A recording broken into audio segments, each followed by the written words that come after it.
మన విలేజ్లో మనకు సేవ చేసేవాళ్ళు పారిశుద్ధ కార్మికులు. వాళ్ళు ఎండనక వాననక మనకు ఎంతో సేవ చేస్తారు. వాళ్ళ ముఖాలలో చిరునవ్వు నింపడానికి తన వంతుగా నేనున్నానంటూ మన ద్వారా వారికి ఈరోజు రెయిన్ కోట్స్ అందివ్వడం జరిగింది. అందుకు గాను ముందుగా శ్రవణ్ గారికి ఎంతో కృతజ్ఞతలు తెలుపుతున్నాను.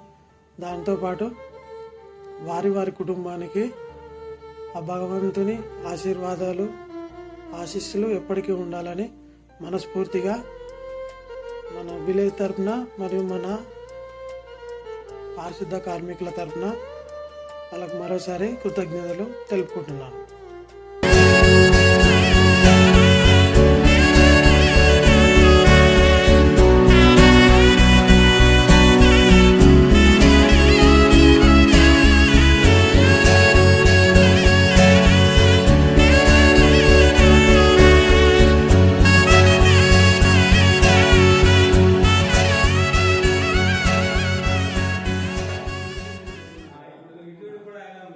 ఇంత గొప్ప ఈవెంట్ను మనకు అందించిన శ్రవణ్ గారికి ధన్యవాదాలు. నమస్తే.